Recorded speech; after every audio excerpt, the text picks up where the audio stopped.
బిందువు శ్రీ. అది తెలుసుకుంటే కిందవన్నీ తెలియబడతాయి. మరి అది తెలియనప్పుడు కిందవన్నీ కూడా నువ్వు సగం సగం నేర్చుకున్నట్టే. బిందువుని తెలుసుకున్న వాళ్ళు, అన్నీ తెలుసుకున్న వాళ్ళు, వాళ్ళే శ్రీ విద్యోపాసకులు, వాళ్ళే కాళీ స్వరూపులు అని.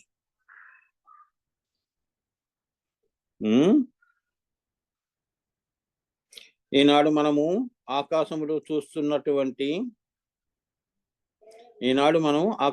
చూస్తున్నటువంటి విద్యుల్లత అందులో ఒక భాగము ఈ కాళీ అమ్మవారి యొక్క కాలములో విద్యుల్లత అంటే థండర్ స్టార్మ్.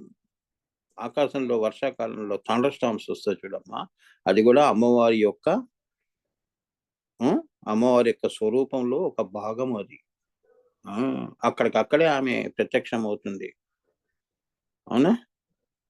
రాపిడి వలన సంఘర్షణ వలన ఏమవుతుంది? అది రాపిడి వలన అక్కడికక్కడే థండర్ స్టార్మ్ పుడుతుంది. ఇదే గురు శిష్యుల యొక్క స్పర్శ దీక్ష అంటే ఇదే. అర్థమైందా? ఆకాశంలో ఈ ప్రిన్సిపల్ నువ్వు దృష్టిలో పెట్టుకుంటే ఈ గురువు యొక్క శక్తి అంతే కదా. ఆ థండర్ స్టార్మ్ వల్ల ఏమవుతుంది? ఈ యొక్క భూమి నేల ప్రాణం పోసుకుంటోంది. There is a development, there is a growth. మొక్కలు, వృక్షాలు ఒక్కసారి ఏమిటి కదులుతాయి. ఆ థండర్ స్టార్మ్కి దానికి తెలియకుండా ఒక గ్రోత్ అనేది వస్తుంది, డెవలప్మెంట్ వస్తుంది. ఏమ్మా అంతే కదా. పుట్టిన పిల్లవాడు ఏడవట్లేదు అనుకో, పిల్ల మీద గట్టిగా ఒకటి వేస్తే దెబ్బకి క్యార్ అంటాడు. మీ డాక్టర్లు తెలియక ఏముంది? అదే థండర్ స్టార్మ్. అట్లా ఎలా వచ్చింది? ఆ దెబ్బ అనే సంఘర్షణ వల్ల వాడు ఏడవటం మొదలెట్టాడు. ప్రాణం ఉందండి, అట్లా అన్నమాట. అది అమ్మవారి యొక్క కాళీ స్వరూపము అంటున్నారు. ఈ స్పర్శ దీక్షలన్నీ కూడా అటువంటివే. ఈ ఎనర్జీ అందులోకి వెళ్తుంది. ఒక మ్యాగ్నెట్ ని రబ్ చేసాము అంటే దీనిలో ఉన్న ప్లస్ మైనస్లు అన్ని కూడా అందులో అలైన్మెంట్ అవుతాయి. అప్పుడు ఇనుప ముక్క కూడా it will become magnet. Simple. Energy transformation అంటే energy transformation. This is kinetic energy transformations అంటారు. అట్లా ఏంటంటేనమ్మా శిష్యుల్లో ఒక తెలియని ఒక పరిణితి అనేది వస్తుంది అమ్మా. అందుకే గురువులు ఏంటంటే తప్పదు అన్నప్పుడు ఎమర్జెన్సీ కేసెస్ లో వాళ్ళు, ఇప్పుడు డాక్టర్లు కూడా ప్రతిసారి కత్తులు కటార్లు పట్టుకొని ఆపరేషన్ చేయాలని చెప్పరు కదా. ఎక్కడ నెసెసరీ ఉంటుందో అక్కడ స్పర్శ అనేది ఉంటుంది, ఆ దీక్ష అనేది ఉంటుంది. అక్కడ కైనెటిక్ ఎనర్జీ ట్రాన్స్ఫర్మేషన్స్ జరుగుతాయి. ఎప్పుడు పడితే అప్పుడు ఆకాశంలో మనం ఎప్పుడు పడితే అప్పుడు థండర్ స్టార్మ్స్ చూడలేంగా. అలా అందుకే ఈ విద్య ఏంటంటేనమ్మా ఓపికగా నేర్చుకునేది అని. అంత అవసరమైతే గురువు చూసుకుంటారని ఊరుకోవాలి. నీ ప్రయత్నం చేయి ఫస్ట్. సో ఈనాడు మనం ఆకాశంలో చూస్తున్నటువంటి విద్యుల్లత అంటే ఈ యొక్క థండర్ స్టార్మ్ అందులో ఒక భాగము. అంటే ఏమైందనమాట? ఖాళీ అంటే కాలము మాత్రమే కాదు, అది ఒక జ్యోతి స్వరూపం అని తెలుసుకున్నాము. మరి థండర్ స్టార్మ్ ఎలా ఉంటుంది? నువ్వు కూడా చూడలేవు. నీ నేకెడ్ ఐతో, నీ కళ్ళతో నువ్వు ఆ థండర్ స్టార్మ్ ని చూడలేవు, గుడ్డివాళ్ళం అవుతాం. చూడండి, అప్పుడు ఏమంటాం మనం? అర్జున పాల్గొన పార్థ కిరీటి అని అర్జునుడిని తలుచుకుంటాం. ఇంద్రుడి యొక్క పుత్రుడు కాబట్టి, ఆ వరం వచ్చింది కాబట్టి అర్జునుడిని తలుచుకుంటాం. ఎందుకంటే ఆ మెరుపులు నువ్వు చూడలేవమ్మా, కళ్ళు గుడ్డితనం వస్తుంది.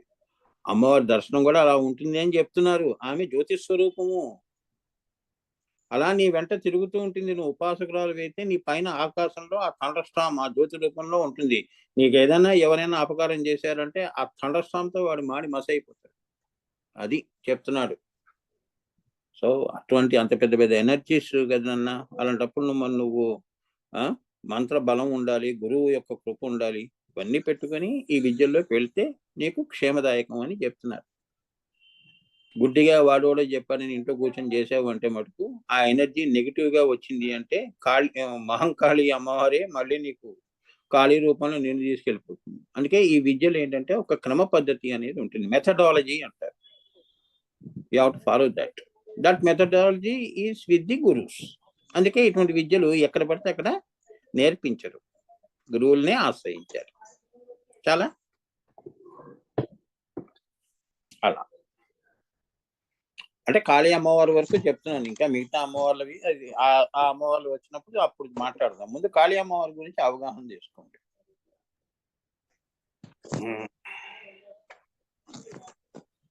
ఖాళీ అంటే కాలము మాత్రమే కాదు, అది ఒక జ్యోతి స్వరూపమని తెలుసుకున్నాం ఇప్పుడు.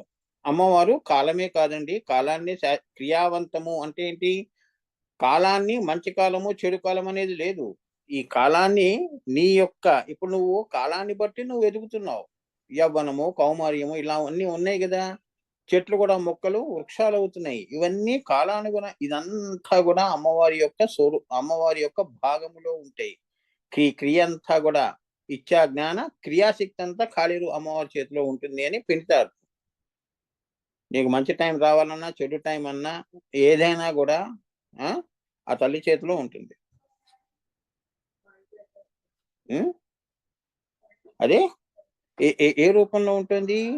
జ్యోతి రూపంలో ఉంటుంది అమ్మవారు. అంటే ఎలా ఉంటుంది? Thunder Storm, Vidyullatha. అందుకే అంతటి మామూలు యొక్క విద్యుల్లతే నీ కళ్ళతో చూడలేవు. నేను మామూలు కళ్ళతో కాళీ అమ్మవారు నాకు కనిపించాలంటే ఎలా కనిపిస్తుందమ్మా? అది నీకు మూడో కన్ను దాకా నువ్వు ఆజ్ఞా చక్రం దాకా ఆత్మయే ఆ శక్తిని తట్టుకోగలుస్తుంది. అర్థమైందా? దేవుళ్ళకి వీళ్ళందరికీ కూడా what is the entry point? వాడు ఈ కింద లోకాలకి రావాలి అంటే ఆదిత్యుడు అనేవాడు ఆదిత్యుడు, సూర్యనారాయణమూర్తి. ఆయన నుంచి వాళ్ళు కిందకి వస్తారు. అవతార పురుషులు గాని ఎవరైనా కూడా అది ఒక గేట్‌వే. ఇదే రహస్యం. మనం ఇక్కడ కింద నుంచి అంతరిక్షము, అంతరిక్షం నుంచి మళ్ళీ రుద్రలోకము, రుద్రలోకం నుంచి వసులోకము, వసులోకం నుంచి ఆదిత్యలోకము, ఆదిత్యలోకం నుంచి ఈ దేవతలు పట్టిన బాటలో మళ్ళీ అమ్మవారి యొక్క శ్రీచక్రంలో నుంచి బిందువులోకి వెళ్ళటం.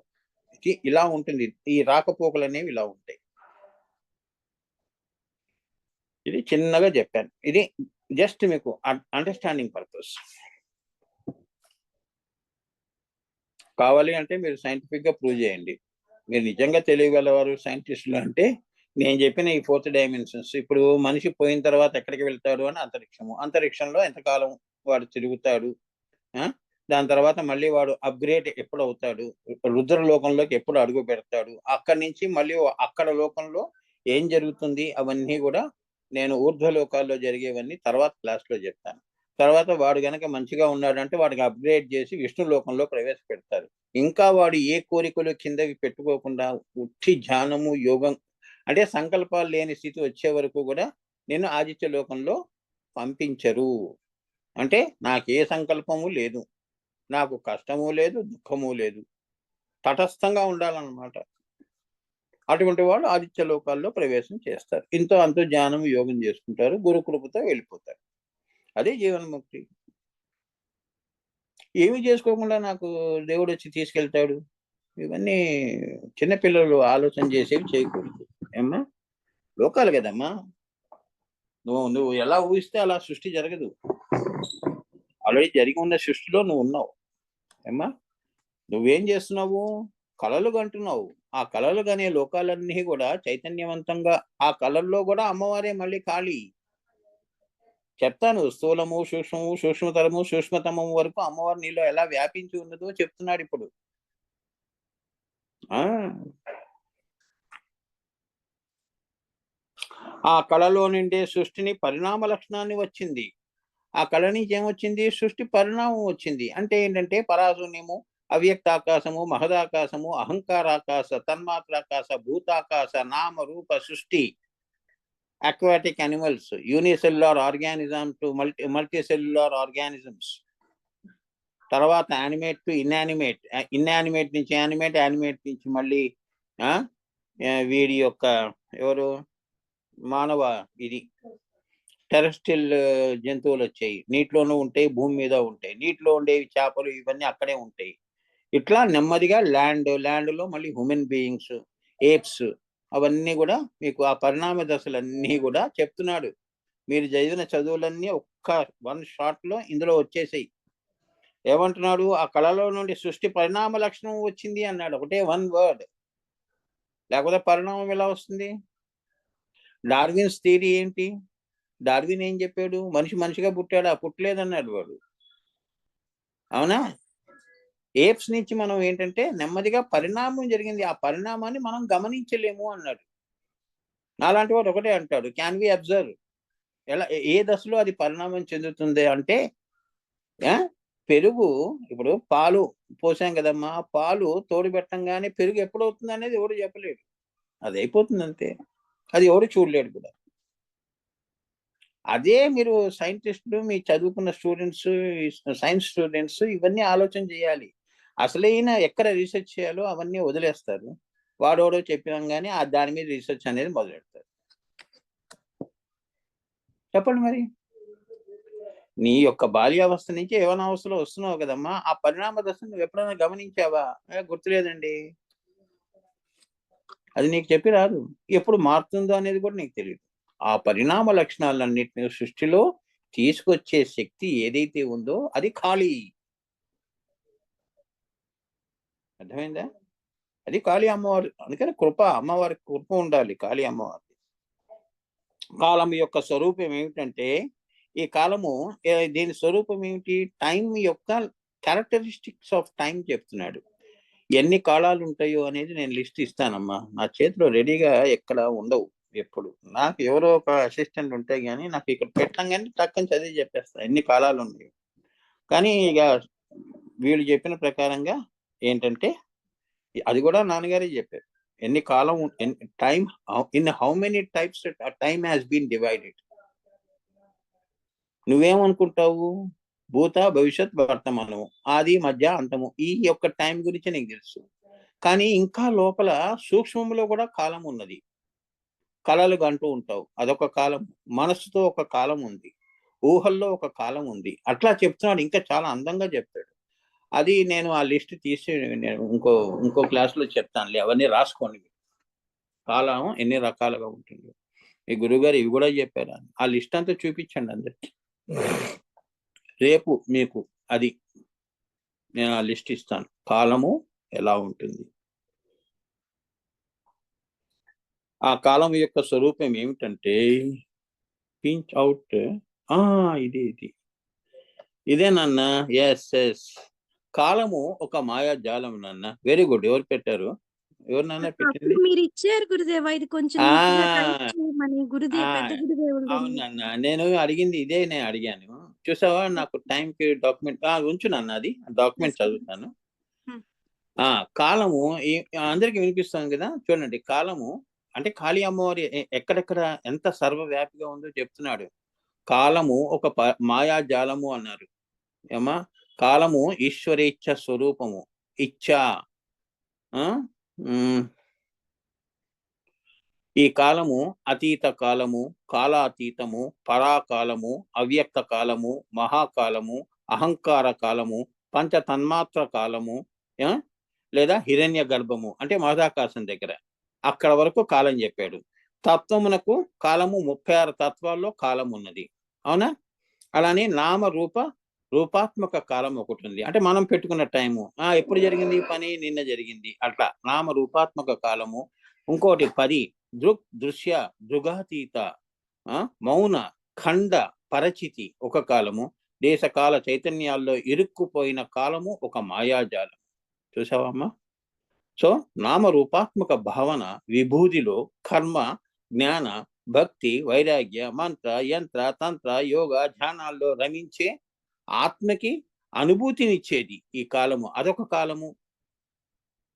ప్రమాతృ, ప్రమాణ, ప్రమేయ, త్రిపుటియే కాల నిర్వచనము, లేకపోతే అనిర్వచనీయము.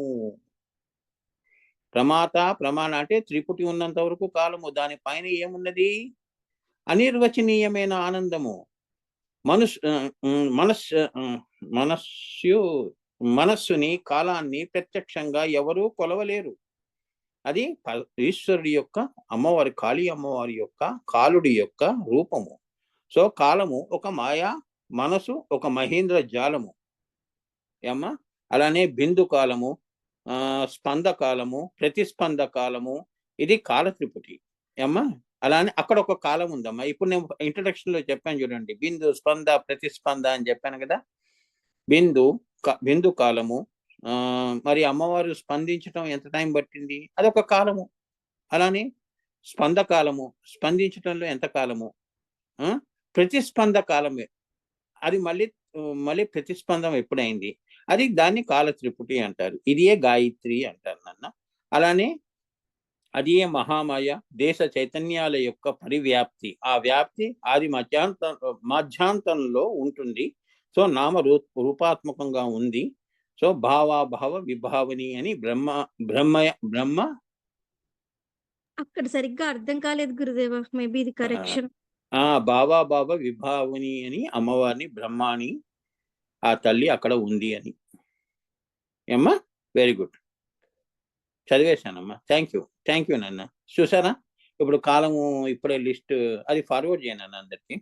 So whenever anybody happens to ask you to define what is time, then you mention all these details regarding time concept, from origins up to from void, from bindu, శ్రీచక్రంలో ఉన్న బిందు to elemental sky. Again, how the time is divided in the creation. అంటే నామరూప సృష్టి జరిగినప్పుడు creation లో మళ్ళీ time ఎలా ఉంది, భూత భవిష్యత్తు వర్తమానం, ఇదంతా కూడా ఎవరు వ్యాపించి ఉన్నారు అంటే రామ్మ.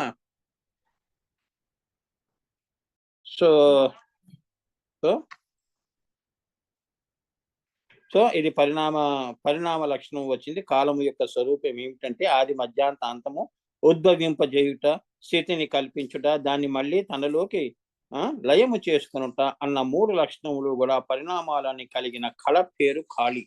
నిన్ను పుట్టిస్తుంది, నీకు అన్నం పెడుతుంది, నిన్ను మళ్ళీ తన్నే భుజించేస్తుంది, నిన్నే తినేస్తుంది అని కాల రూపంలో కాళి, ఆమె కాళి అని.